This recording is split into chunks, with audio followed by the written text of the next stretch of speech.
So, final question, which is a bit of a tough one. You've got 5 children at the moment, which is brave, can I just say? Yes. And you had a little boy, Benjamin, who passed away. Can you tell us a little bit about that, if that's okay, and how that affected your faith, and how you really kept your faith through that?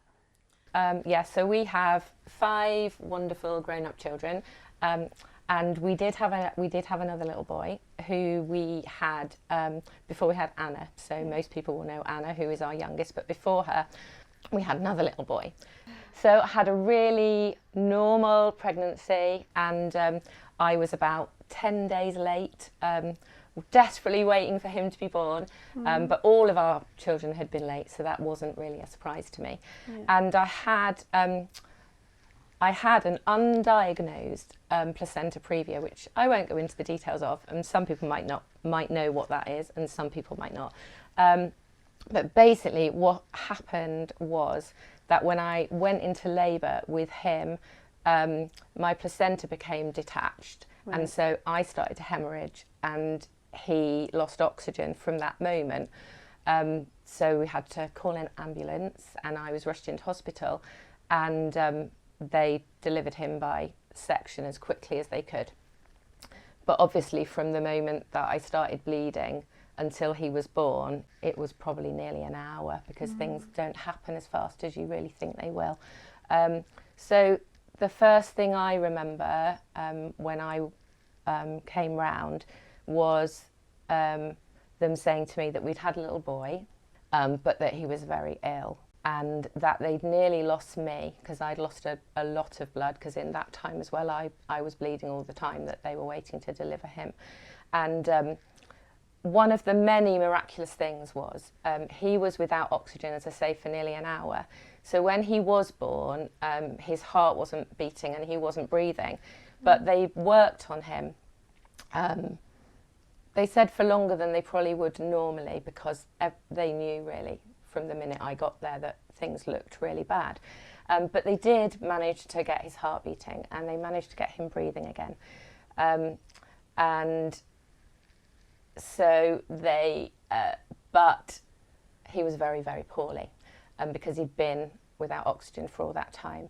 So they explained to us that none of his organs were working, and he was massively brain damaged because of the lack of oxygen, but that he was alive. And so they wheeled me down there initially so that I could just see him through the glass, because I couldn't get off the bed to actually get to him. And then they came to see us again and said, in their mind, there was too much damage for him to survive. And so we had to make that decision and agree that they would take him out of the incubator and take all the wires away and hold him and see what happened. And obviously the assumption was that he would die. So I would say it was really desperately sad, because he looked so beautiful, because he was £8.6. There was nothing wrong with him until that moment. He was absolutely beautiful boy. And we knew, we held him, and, we said to the Lord, we know that no matter what the medical professionals say, we know that you could heal him. None of this is too difficult for you. But we also know that you might not. But we do know that whatever happens, that you are still God, and it doesn't change who you are, and it doesn't change that you love us. I don't understand why God sometimes heals and why sometimes he doesn't, but I know it doesn't change who he is. And so we did have that time, and they took him out of the incubator, and we had a very special 24 hours with him, and he obviously looked more and more poorly as that time went on. But all the kids got to come in and hold him, and our family, my mum and my brother and my stepdad all came, and they held him. And there were lots of miraculous things. The fact that they managed to resuscitate him means that we did get some time.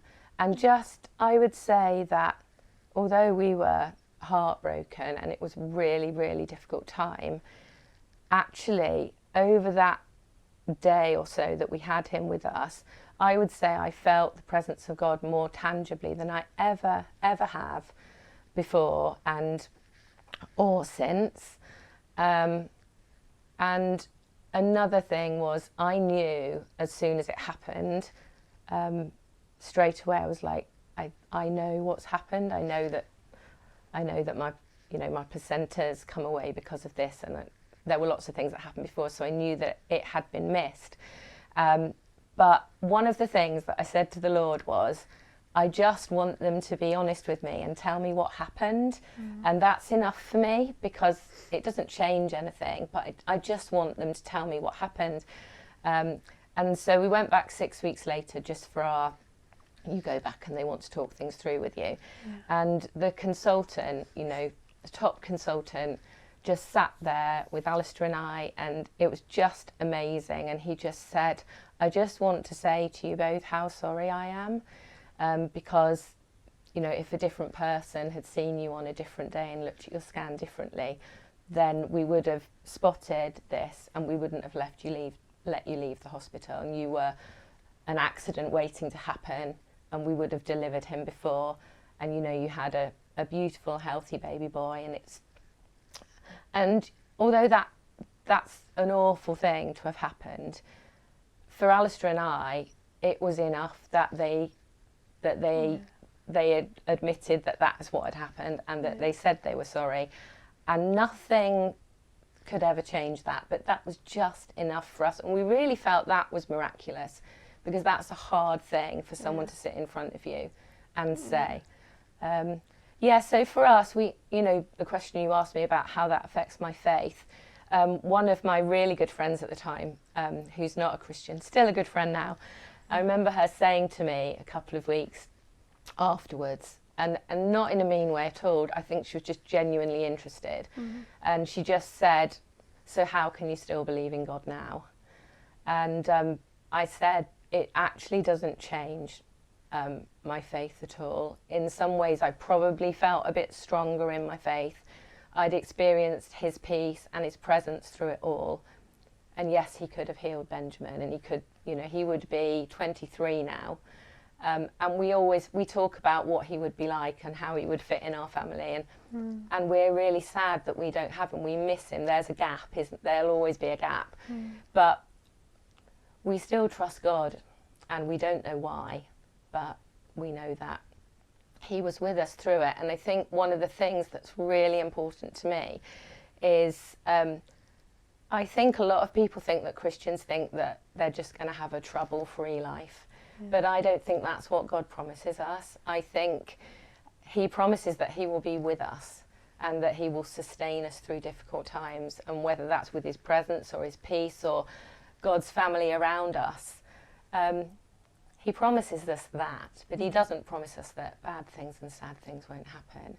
And I guess that's my testimony, really, that in many times in my life where things have been hard, especially when we lost Benjamin, God was with me through it, and I wouldn't have been able to walk through it without him. Yeah.